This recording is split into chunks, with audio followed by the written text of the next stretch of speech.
Let's be honest for a second. How many of you have woken up in the morning, looked in the mirror, and felt disappointed? Not because of a bad hair day, but because of a heavy feeling inside. A voice whispering, you should be further along, you should be doing more, you should be someone else. If you've ever felt that, I need you to know something right now. You are not alone.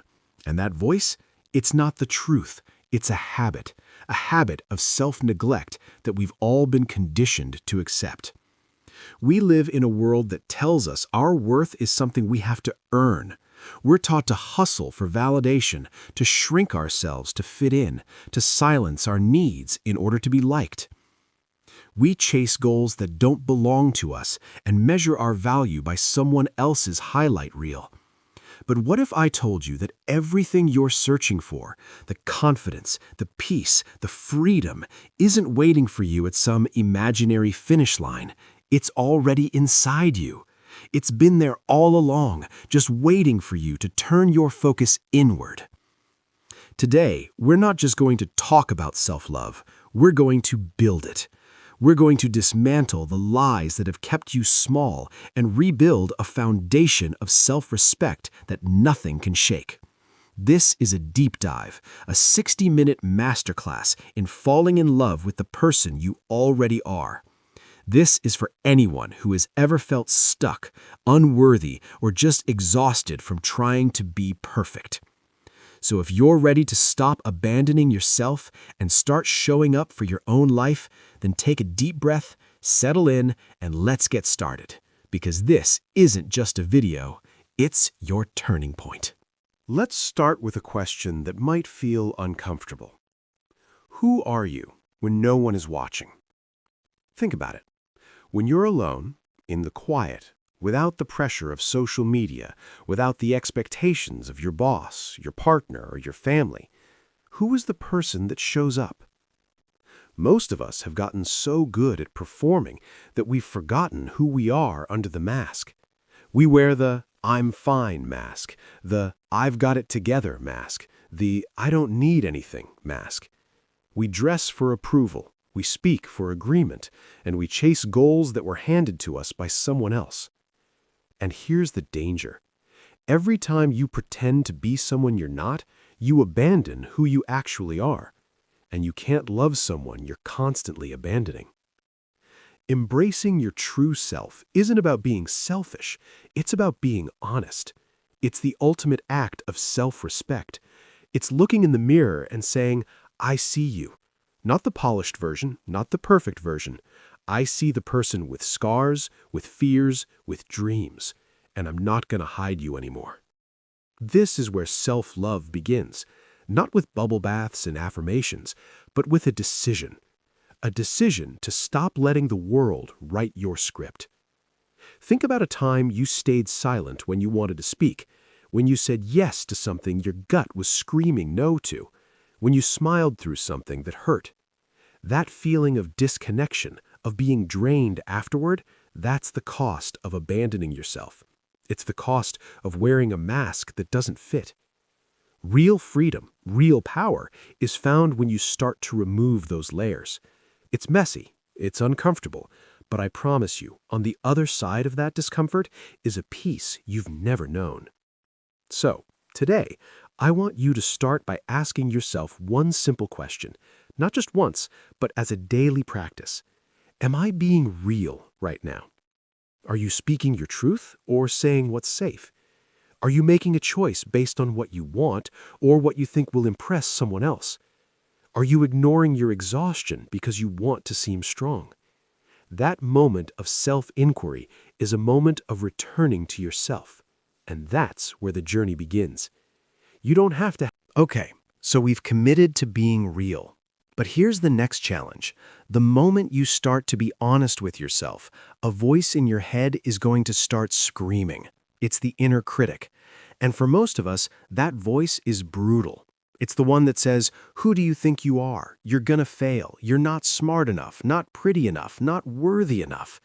We walk around with a tyrant living in our own minds, and we never question its authority. We accept these thoughts as facts.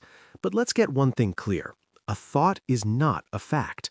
A thought is a suggestion. It's an electrical impulse in your brain, and you have the power to decide whether you believe it or not.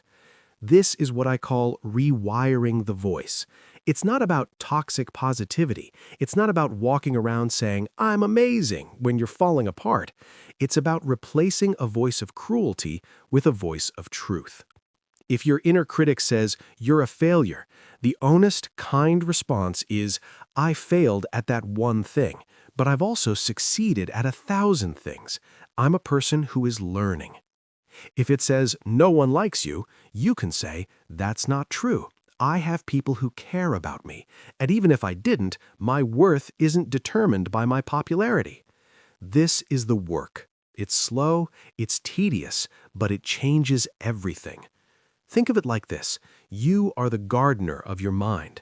The negative thoughts are weeds, and for years you've just let them grow, letting them choke out the flowers. Now you have to go in, pull those weeds out by the root, and plant new seeds. Seeds of compassion, seeds of understanding, seeds of truth. And the way you do that is by talking back. When the doubt creeps in, you don't just let it sit there. You challenge it. You say, "Show me the evidence. What's the real story here? Is this thought helpful? Is it kind? Is it even true?" This is called cognitive restructuring. It's a fancy term for taking back control of your brain, because for too long, your brain has been running on autopilot, playing old tapes from your childhood, from your past, from people who hurt you. And it's time to change the soundtrack. You are not the voice in your head. You are the one listening to it, and you get to choose which voices get a microphone. All right, you're starting to be real. You're starting to change the way you talk to yourself. And now you're going to hit a wall. A big, scary wall. That wall is fear.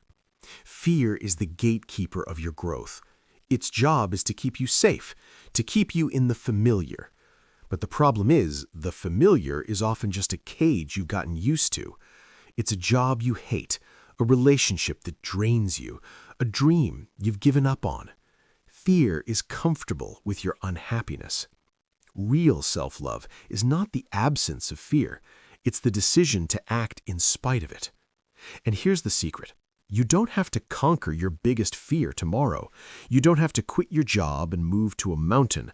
You just have to take one small step. Resilience is not built in giant leaps.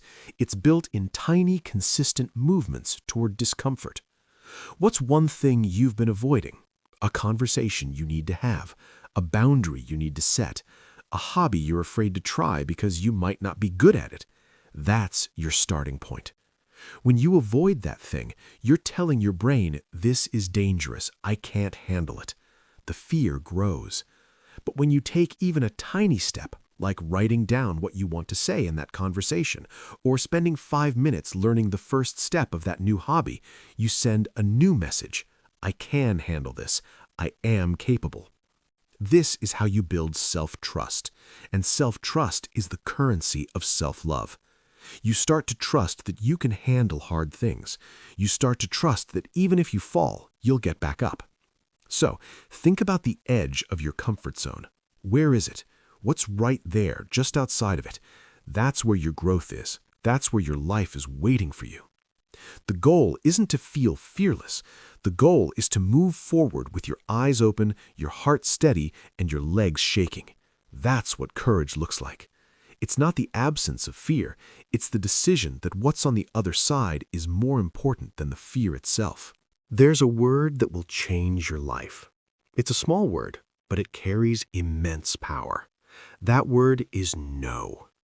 We've been taught that no is rude. No is unhelpful. No means you're not a team player. So we say yes.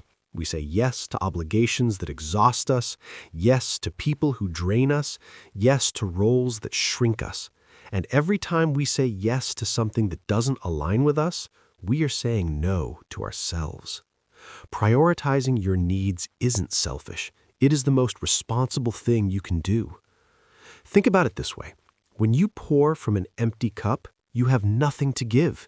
You become resentful, exhausted, and bitter. That's not serving anyone.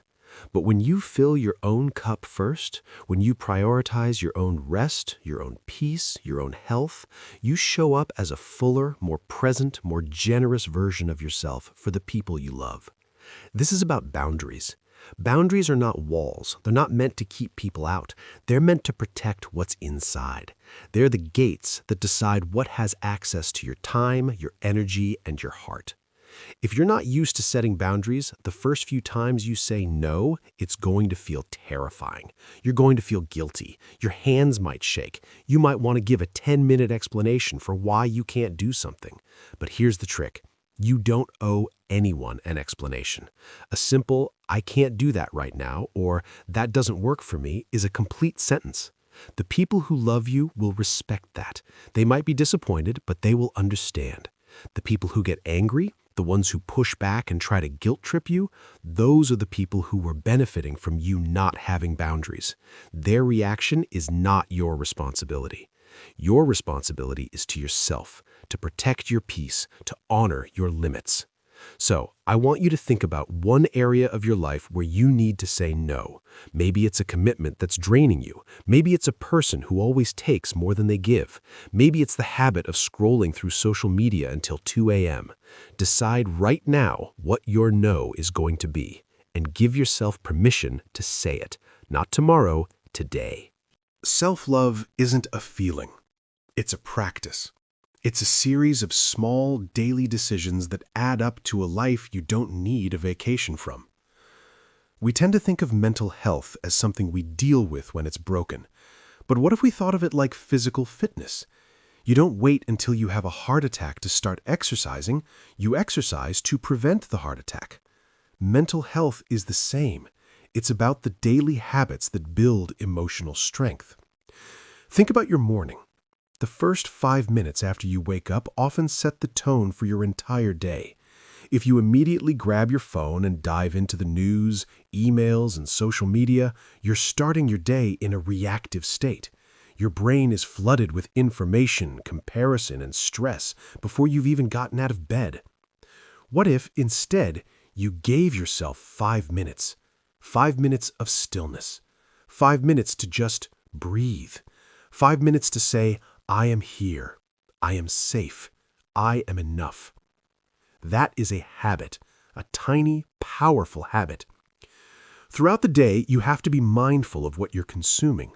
I'm not just talking about food. I'm talking about the conversations, the content, the information. If you're constantly scrolling through negativity, engaging in gossip, or listening to people who make you feel small, your mind is going to feel cluttered and anxious. Be a curator of your own mental space. Ask yourself, does this person, this piece of content, this thought build me up or tear me down? Movement is another anchor. You don't have to run a marathon. A 5-minute walk, a stretch in the middle of your workday, dancing in the kitchen. Movement releases tension and reminds you that you are a physical being. It reconnects you to your body, which is often the first thing we abandon when we live in our heads. And then there's sleep. I can't stress this enough. Sleep is not a luxury. It is a biological necessity. Your brain processes emotions, consolidates memories, and repairs itself while you sleep. When you sacrifice sleep for productivity, you're not being productive. You're sabotaging your ability to function. Build a wind-down routine. Put your phone away an hour before bed. Read a book. Take a bath. Let your brain know it's safe to power down. These habits aren't grand gestures. They're small, simple acts of kindness you do for yourself every single day. And over time, they build a fortress of well-being around your mind. Now, let's talk about one of the most powerful tools in your self-love toolkit: gratitude. But I want you to think about it differently. We usually think of gratitude as being thankful for things outside of us: a good job, a loving family, a nice home, and that's wonderful. But the deepest form of gratitude is self-appreciation. It's being grateful for who you are. Our brains are wired with a negativity bias. It's a survival mechanism. We're designed to remember the bad stuff so we can avoid it in the future. But this means we have to work to notice the good. We have to work to appreciate ourselves. For most of us, we are our own worst critic. We can list our flaws in seconds. But if someone asked you to list your strengths, you'd probably stumble. That's because we've been trained to focus on what's wrong with us. Gratitude is the antidote to that. It's not about ignoring your flaws. It's about widening the lens. It's about saying, yes, I have this thing I'm working on, but look at this thing I'm doing well. Look at this quality I have that I'm proud of. Look at how far I've come. Think about the challenges you've overcome, the times you got back up, the times you showed up for a friend when you were exhausted, the times you chose kindness over being right. Those are things to be grateful for. Those are the things that make you, you. When you practice self-gratitude, you stop looking outside for validation. You stop needing someone else to tell you you're worthy because you've built that knowledge from within. Start small. At the end of each day, ask yourself, what did I do today that I'm proud of? It doesn't have to be huge. Maybe you made your bed. Maybe you listened to a friend without interrupting. Maybe you didn't react to a situation that usually triggers you. Write it down. Say it out loud. Look in the mirror and thank yourself. Thank your body for carrying you. Thank your mind for its resilience. Thank your heart for its courage. This isn't ego. This is self-respect, and it is the foundation of true, unshakable confidence. We've talked about being real, rewiring your thoughts, facing fear, setting boundaries, and building habits. But there's a wall that keeps so many of us stuck. It's not fear of the future, it's regret from the past. The weight of your past mistakes, the things you did or didn't do, the words you said, the chances you didn't take, the people you hurt, the times you hurt yourself. We carry this weight like a ball and chain, and we think it's our punishment. We think if we hold on to the guilt, it will keep us from making those mistakes again. But here's the truth. Guilt is not a good teacher. Guilt is a prison. You cannot punish yourself into becoming a better person. You can only love yourself into becoming one. The person who made those mistakes, the person who didn't know better, the person who was scared or angry or lost, that person was doing the best they could with the tools they had at the time, and holding them hostage now isn't fair. It's not helping anyone. Forgiving yourself doesn't mean what you did was okay. It doesn't mean you condone the mistake. It means you're done letting the past define your present. It means you're ready to learn the lesson, release the shame, and move forward. This is one of the hardest parts of self-love, but it's also the most liberating. Because when you forgive yourself, you free up all that energy you were spending on self-punishment. You get that energy back, and you can use it to grow. Think about a mistake you're still holding against yourself. What did that experience teach you? What did it show you about your values? What did it reveal about what you need? Take that lesson, thank it, and then let it go. You are not the same person you were then. You have grown. You have learned. You deserve the grace that you would so easily give to someone else. Give it to yourself. Here's a truth that might sting a little. No one is coming to save you. I know, that sounds harsh, but stay with me, because on the other side of that statement is the most incredible freedom you will ever experience. For so long, we live in a fantasy. We think, if I just meet the right person, then I'll be happy. If I just get that promotion, then I'll feel worthy. If my family finally apologizes, then I'll be at peace. We outsource our happiness. We put the keys to our own well-being into the hands of other people, circumstances, and outcomes that we cannot control, and then we wonder why we feel so powerless. Taking responsibility for your own happiness is not about blaming yourself for your problems. It's about empowering yourself to be the solution. It's realizing that while you can't control what happens to you, you can control how you respond. You can't control other people's behavior, but you can control the boundaries you set. You can't control your past, but you can control what you build in the present. This is a huge shift. It's moving from victim to creator. When you take responsibility, you stop saying, "They made me feel this way," and start saying, "Why did I give them the power to affect me that way?" You stop waiting for the perfect conditions to be happy and start creating happiness in the imperfect conditions you have. This doesn't mean you're on your own. It doesn't mean you can't ask for help. It means you're not waiting for someone to fix you because you know you're not broken. You're a human being with wounds, and it's your responsibility to tend to them. It's choosing to be an active participant in your own life instead of a passive bystander. So, where have you been giving your power away? Where have you been waiting for something or someone to change before you allow yourself to feel okay? This is your moment to take it back, to say, my happiness is my responsibility, and I'm ready to start building it. We live in a world obsessed with the finish line, the goal, the big, shiny achievement. And there's nothing wrong with having goals. But if your happiness is only tied to that one big thing, you're going to be miserable for 99% of the journey. You're going to be living in a state of not enough yet. Self-love is about learning to celebrate the small wins. It's about acknowledging the tiny steps that make up the long climb. The discipline to get out of bed on a day you wanted to hide under the covers, that's a win. The courage to send an email you were terrified to send, that's a win. The strength to walk away from a conversation that was going nowhere, that's a win. The choice to drink water instead of your third cup of coffee, that's a win. When you start celebrating these moments, you're training your brain to look for progress. You're building a new neural pathway that focuses on what's going right instead of what's going wrong. Confidence is not this magical thing that falls from the sky. Confidence is the accumulation of evidence. Every time you do something hard, every time you stick to a commitment to yourself, you create a piece of evidence that says, I can trust myself. I am capable. And what do you do with evidence? You celebrate it. You don't need to throw a party for every small win, but you do need to acknowledge it. You can say to yourself, hey, good job. That was hard and you did it. Think about the things you've accomplished today. Maybe you showed up for this video. That's a commitment to your growth. That's a win.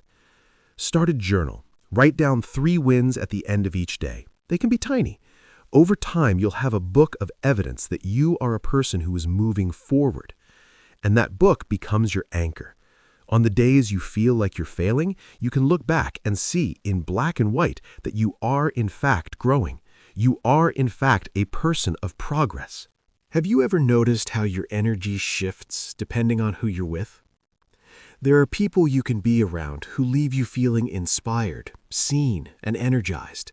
And there are people who, after spending an hour with them, you feel exhausted, drained, and maybe even a little bit smaller. The people you surround yourself with matter. They are not just a reflection of you, they are actively shaping you. Your social circle is your environment, and your environment is either a greenhouse or a storm. If you are committed to loving yourself, you have to be intentional about who you let into your inner circle. You need people who are on your team, people who support your growth, not because they want something from you, but because they believe in you. These are people who challenge you kindly. They give you honest feedback because they want you to succeed. They celebrate your wins without jealousy. They hold space for your struggles without judgment. If you look around and realize you don't have that, it's okay. It means you have to go find them. It might mean letting go of relationships that have run their course. It might mean seeking out new communities, workshops, online groups, volunteer opportunities where you can meet people who share your values. This can be hard. Letting go of people, even people who aren't good for you, can feel like a loss. But you have to ask yourself, is this relationship helping me become the person I want to be, or is it keeping me stuck in who I used to be? You are not responsible for saving anyone. You are responsible for your own growth. And sometimes, growth requires you to make space. Find your people, the ones who make you feel safe to be your weird, authentic, messy, beautiful self.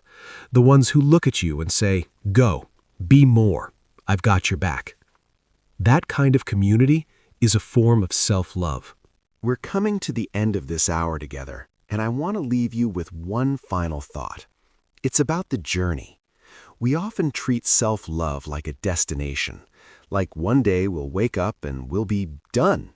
We'll be completely healed. We'll never have a negative thought again. We'll be perfect. But that's not the reality.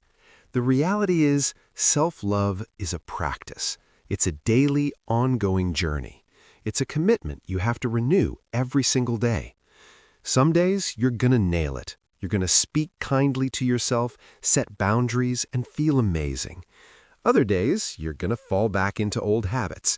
You're gonna criticize yourself, let fear win, and put everyone else first. And when that happens, I need you to remember what we talked about in Chapter 7. Forgive yourself. Don't use a bad day as an excuse to give up. See it as one step back in a journey of 1,000 steps forward. The goal isn't to be perfect. The goal is to be a little better than you were yesterday. The goal is to keep showing up for yourself, even when you don't feel like it, especially when you don't feel like it. Think of it like a garden. You don't just plant seeds and then the garden is finished. You have to water it every day. You have to pull the weeds. You have to protect it from pests. It's constant work, but it's rewarding work. It yields something beautiful and nourishing. Your life is that garden, and you are the gardener. So, from this day forward, I want you to commit to yourself. Not a perfect, flawless version of yourself, just the real, imperfect, growing version. Commit to speaking to yourself with the kindness you'd offer a friend. Commit to protecting your energy like it's a precious resource. Commit to facing your fears, not because you're fearless, but because you're courageous. Commit to celebrating your progress, no matter how small. Commit to forgiving your past and to building a present you can be proud of. You are your own biggest project, and it is the most important project you will ever work on. Because when you truly learn to love yourself, you don't just change your own life, you change the world around you. Your confidence becomes contagious. Your peace becomes a safe space for others. Your self-respect becomes a lesson. You are worthy of the work. You are worthy of the time. You are worthy of the love you're so ready to give to everyone else. If this video resonated with you, please give it a like. It helps others find this message. And if you're ready to dive even deeper, subscribe and hit the bell because this journey is ongoing. Now go look in the mirror. Say it with me, even if it feels strange. I am worthy. I am enough. I am loved. Because you are. And I'll see you in the next one.